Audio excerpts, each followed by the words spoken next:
Since we do what you want all day anyway, I'm gonna do what I want for a minute and talk about the best sound I ever heard.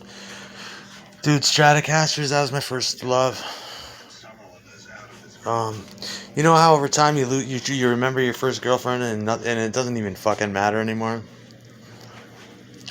It'd be better. Well, it's not like that when I think of Stratocaster. Or anything Strat-like when I was a kid, I should say, because the Strats didn't come too easily when I was a kid. I don't know where to begin with the Stratocaster legacy. I really don't. I don't know what I could begin to tell you about it. I know a lot about it. It's an amazing guitar, I'll tell you that much. The physics on it, it's a different piece of fucking wood. It's from the retro age, from the Populux era or something. Okay, from that part in time.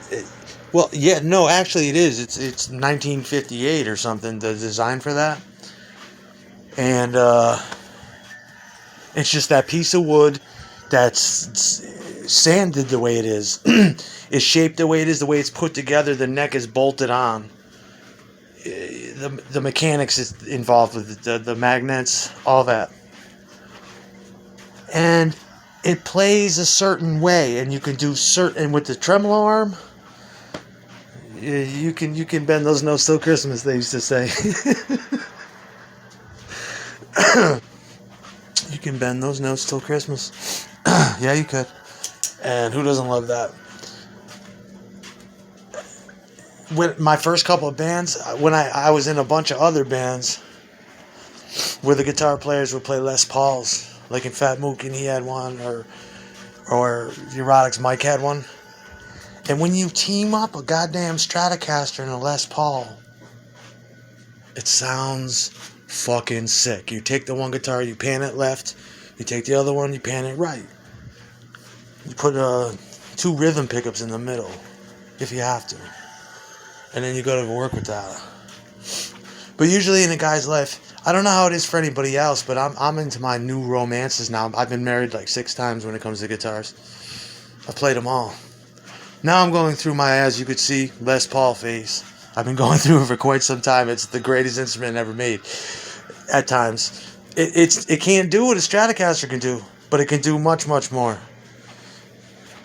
Sorta.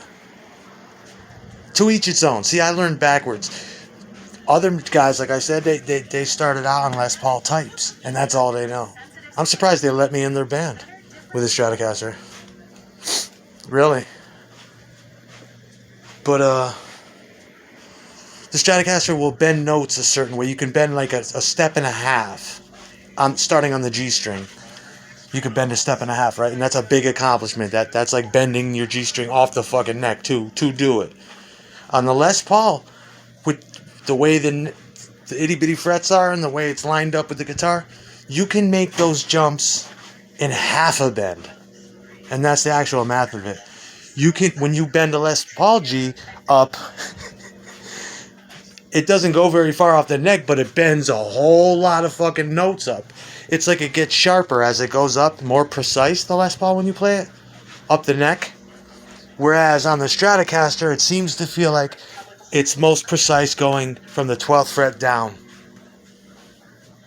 It's guitar perfection, I know.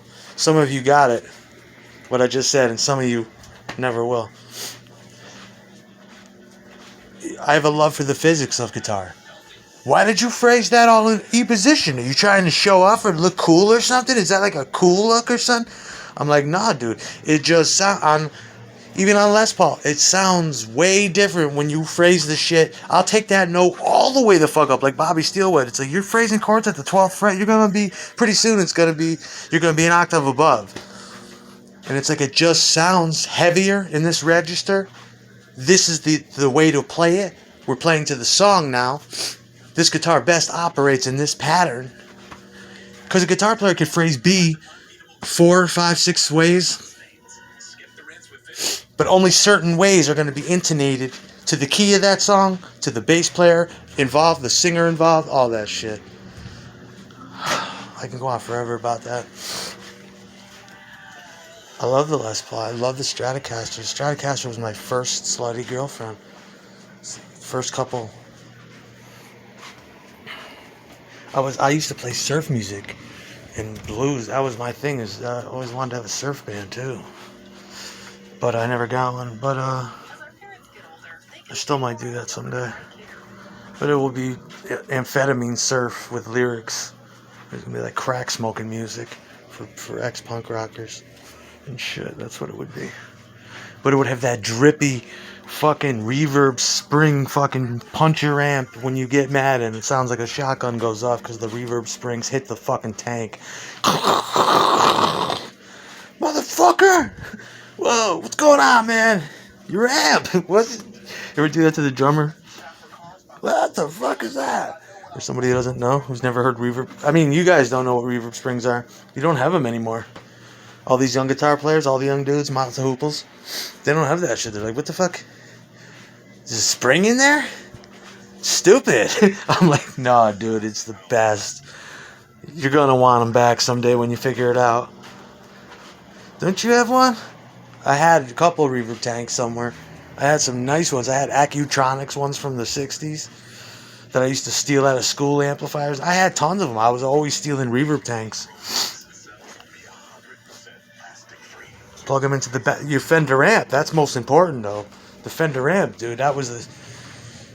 If you couldn't afford anything. Did you see that crate block amp somebody had? That was pretty dope.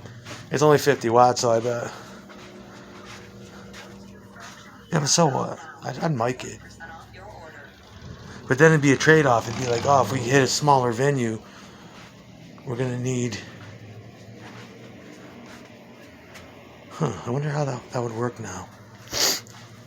I laugh at some of these people's PA systems. I would have tore through that when I was 19. Rah! Fucking the speakers would have popped. I would have been like, fuck this sound system.